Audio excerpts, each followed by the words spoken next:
nó sẽ hơi chéo nó mà chị tôi cũng lâu rồi khu nhắn lâu ra tôi lâu người gì nữa thì nó tôi sẽ bao rồi thế đứa lò nó có xa lại đi chơi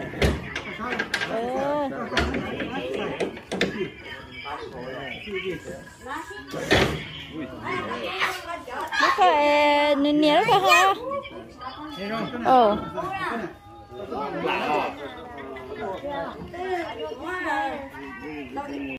thì sẽ được qua cùng rồi nữa cả đêm cả trời có ba chứ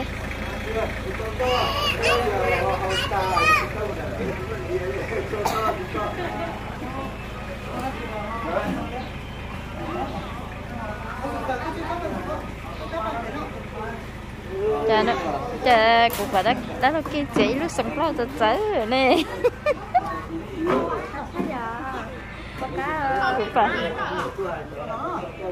cũng phải đã kia chỉ lúc sống lo từ tới rồi chỉ còn chẹp đó là chờ cũng chờ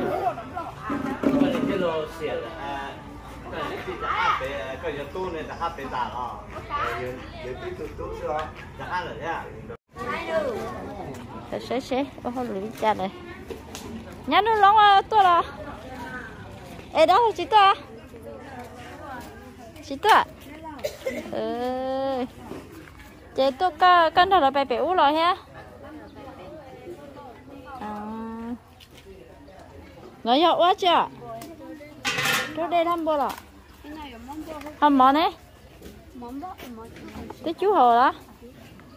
tôi lên đi chơi tôi cho nên tôi có tiền cho tôi dùng chi à chị cho nhá ôm món đấy nên cho nhá nó này nhá tiền lì tôi ấy nó giống mỏ chị tao từ mấy tháo nó tôi chơi món vào đấy chín giờ cơ giờ nhá là tôi nhá cá ruột tôi giờ vậy nhá cái thứ ông cười cái mày giàu tôi thôi á ba ôi vậy rồi nhớ chưa sao nhớ gì là họ ôm mỏ chép bán thì mỏ thì của nó làm thì cho mỏ của mà của sản thì mỏ của nó làm bao hay là gì có thứ tuổi với các mắm bao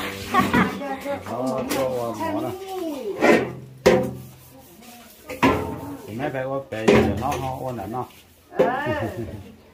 mấy bé ôm thứ nào ôm bé ôm lá để có mình chỉ có chơi để có sao này thôi cho em nó có bao nhiêu không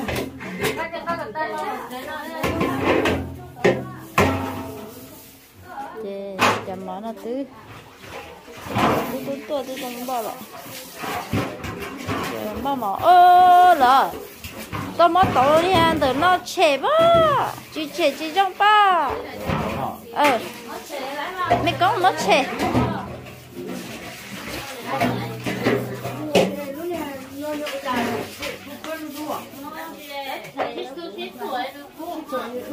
mới bỏ hậu ra mới lúc hậu bỏ cho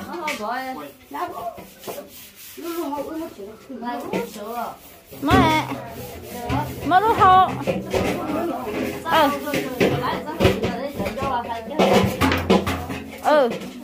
lại cho cả ta cho có từ này mất khi xong nó đâu cô cho chuyện chấm nó chả qua lần chuyện bố tay khi nhớ là chỉ bố phải đấy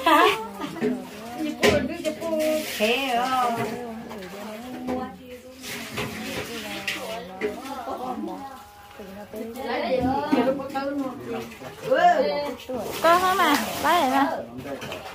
anh rủ tê đút ta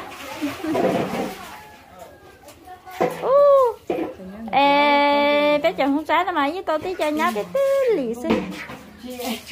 qua đó chi mà tí cho tí tên lì ngon qua xin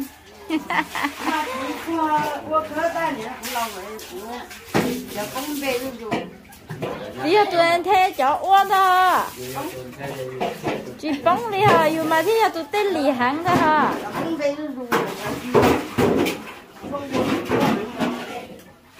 giờ nó chơi cho nhám sống dữ lo qua chơi vui tụi thế nè yêu chơi bóng bê chơi yêu chơi tụi ăn lo nè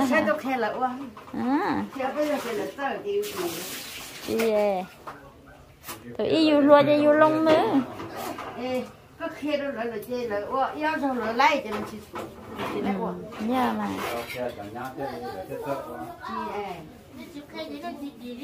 rồi nhỏ đây là gì họ thì sẽ nó lâu cái gì có nhà thôi tôi dệt cái dệt của sao thì tiền nha cái này bây giờ nhà bây một xong rồi mà học của mày học của tôi tính lên nó giờ của tôi sao xí học thì muốn vào chơi thì tôi sao đấy chơi chơi sát thì của sát tôi nó tính lên của sao cảm ơn năm học của tôi tính lên của cho tao quá thôi giờ của thì muốn vào chơi của sát đủ nhưng nó chỉ tao đấy cha là cái cuốn đây cho nó nha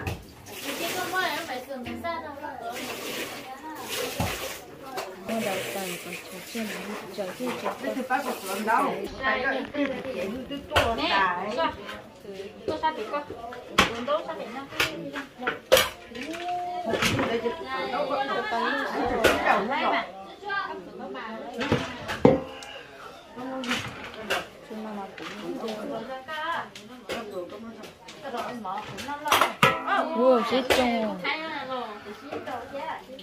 nó có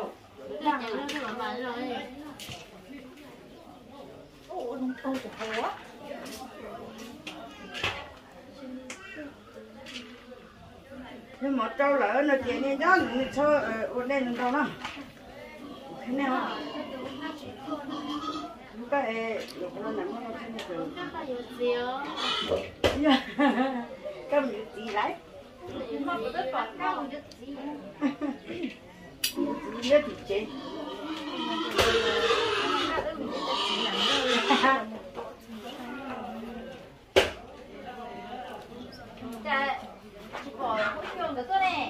bây nhá có một chế có được cái nhá nó của em mà đây là bẩn đó là cái của à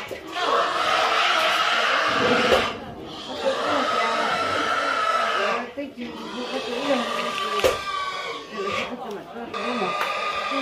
có gì chơi à cái chơi to à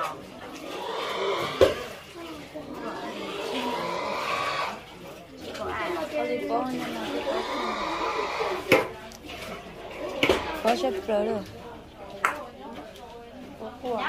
tiền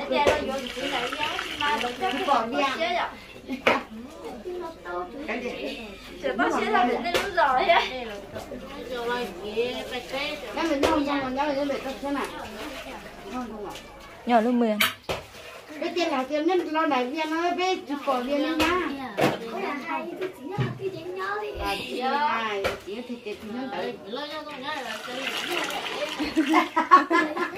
nhá giờ là viên này nhá là nhá đặt tê bây giờ nào viên có là trong cái việc khả năng thôi có ra chuyện nào và là chuyện tôi là giống đâu tôi mà chả chơi nhưng mà chi tôi cho tôi nhiều thế nhá nhỉ ba đúng là ta chơi đây nó chia chơi chả tôi chia nó là chỉ biết nhớ là không không nhá cho một nó sữa nó cái gì cũng trong lên nữa rồi chờ lúc nào mà em có đâu là hắn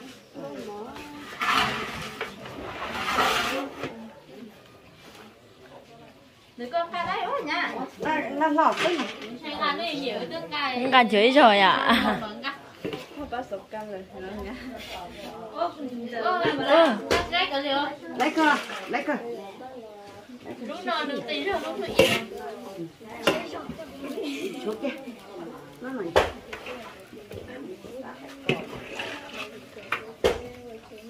đi mà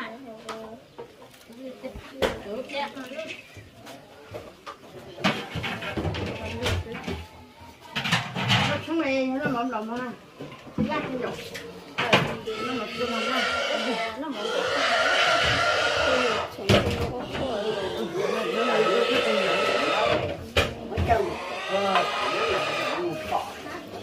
anh đi làm nhá nè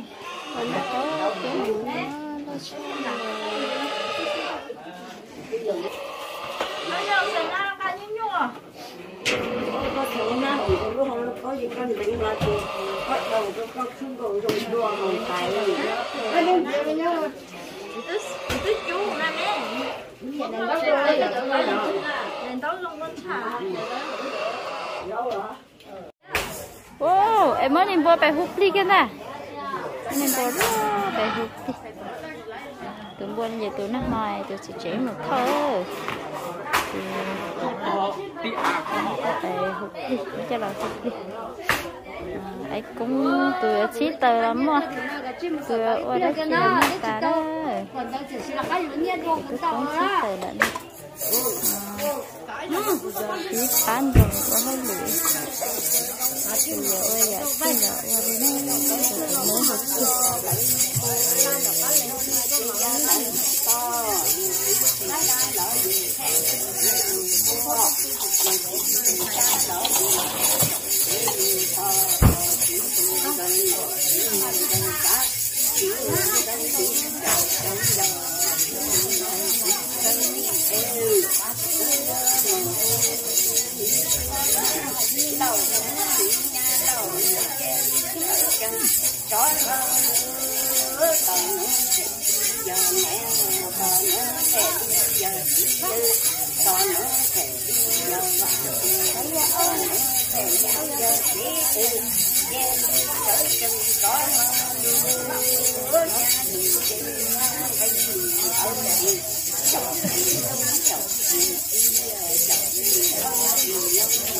chả nhá chị cô nhá chị không dễ chị hấp kém hấp kém thì tuôn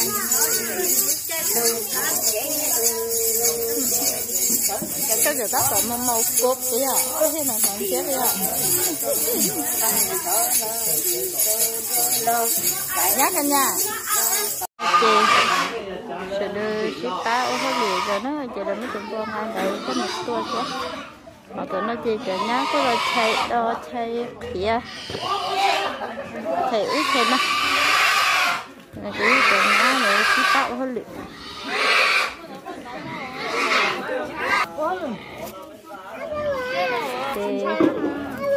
để chiếc cá chạy đói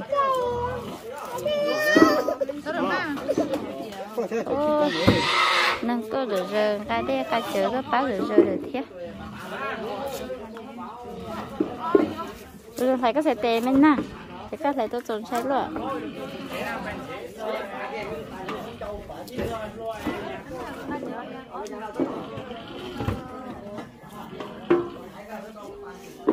đây chỗ đâu có thầy cả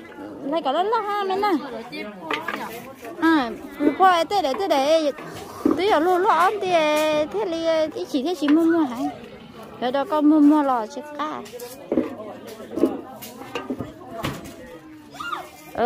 phải cả lô luôn con ạ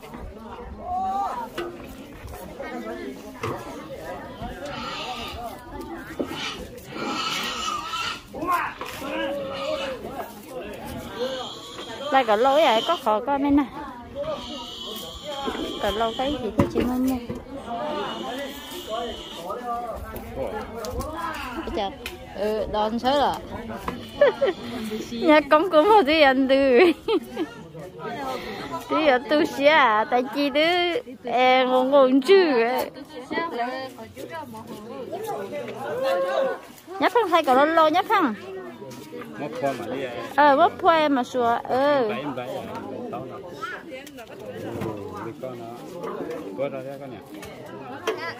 lại cả tốt quá lại cả thế lại đã nướng hết đi chị ấp đi chứ hay chị nó có xe có thể một đến nào nó chị có khen đấy lại cả lâu thế liền giờ đó nó chỉ giặt thế chị giờ Chứ đừng có để trộn đỏ hết rồi.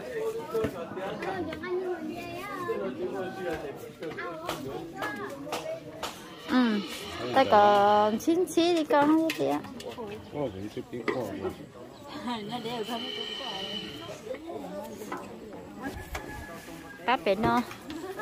bác bé non chuột khía ê chuột khía nó nêu ôn chuột hả sao cho có Ôn chuột chứ mà không rõ. sai cho con câu à Cho bé ha, cho bé nó dụ một bé dụ đâu nè nó bỏ la bé ôm à. hay nó nè La heo bé ôm. Em chưa ok. là có mà trên trong này có trái chó trên nó nhân thân nó to đấy hả? sao để cái nhá cái gì là nhau nó xưa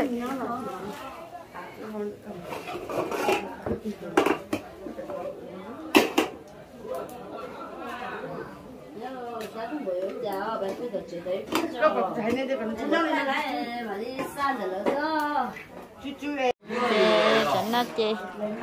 bà sĩ bác lại khía ngay lúc phía lại mới lúc phía lại đó mà nó là về của tới gã căng sao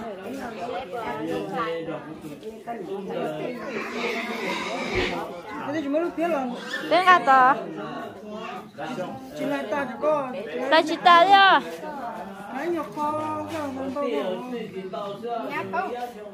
Nên là ta phá có nó to lên rồi. Có một bó rô. Nên là con này nó là giờ mất ký vấn đề xía mà chị à mua vỏ à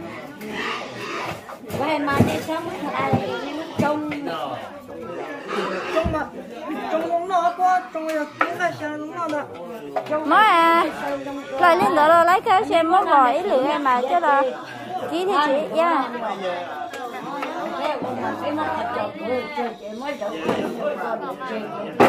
đấy nên chị chọn màu do này là non to này nên phải chọn màu do con câu thôi à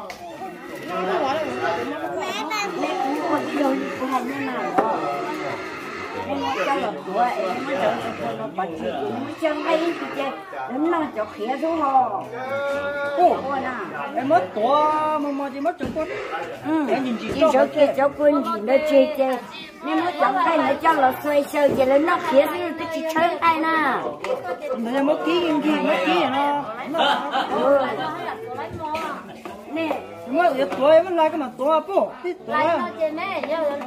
nó cứ kêu sơ nó hay là mò lên đó to mà cái chim nó to nên đuổi cho nên nè cái chả nên nó khé thế này chứ nó chẳng hay hò cái cho lâu nó thổi tép ở cái tuổi xí cái chả mà mới cho khé được cho ta lại nè lại cái cho đến người con cái xí thổi đến người kia thì em mất tuổi mà nó lấy cơ mà cái chuyện này em mất tuổi thì của hay nó chưa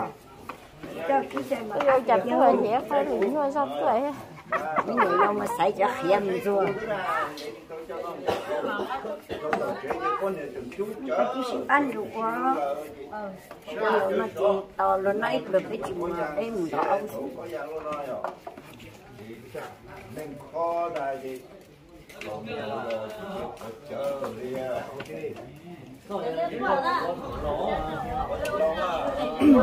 nên mà làm sao nó lắm mà tôi lên thấy tiền dân cho đó nó lỗ ẹt quá nó mà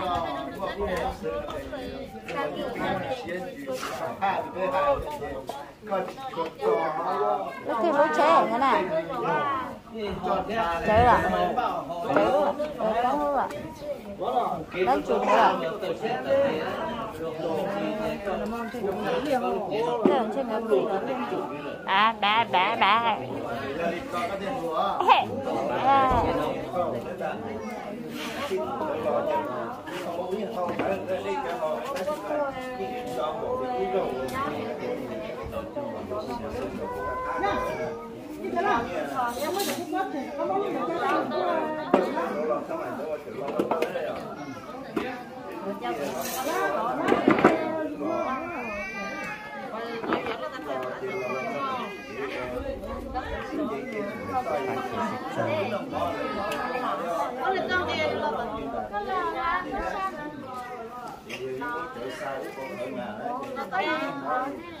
cho nó chạy nhá lại tới kia nào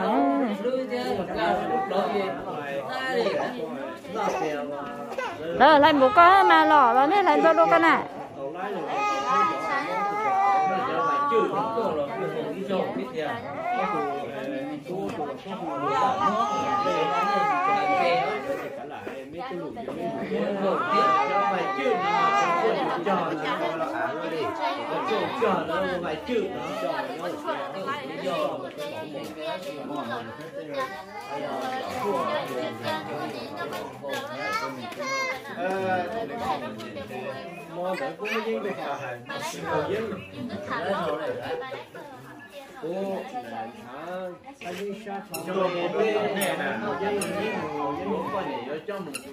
Chị à,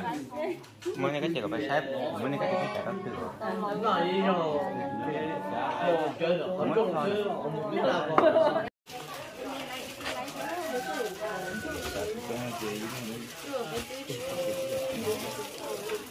mà chơi làm thịt mỏ đó, chỉ đâu xí bán thịt mỏ chúa đó cả, rồi họ thắt thắt kia nè, chuối cho anh đâu họ chơi chỉ tao lấy. Nó to ta. Mình thử lấy cũng có cho. Mấy thằng nữa. Cứ nó mò. Tí lâu. Một tí lâu. Chỉ là ít cho này cứ muốn giờ là đi học khác cứ nghe. Cái này là tí à. Đâu à? Thế tụi tôi à. Cái này mới nó yêu sạch chứ đâu à. Nó chặt xa là muốn. Không mà. Cái tên nó chỉ có tôi muốn tiền. Cho cứ ấy không được sai bé bay rồi. Bé mù tao hỏi đấy. Sai bé bay rồi. À, tôi được cho nhà chú thế to hút tí ta đó nè. Nếu được to thì mấy người làm được cũng nghe này. Cho còn nó cái gì tí ta phải chỉnh thì mới cho làm thịt ra họ rất thở nó đấy. Thật chưa đâu nói thế hay rồi mà muốn cho nó thôi xóa rồi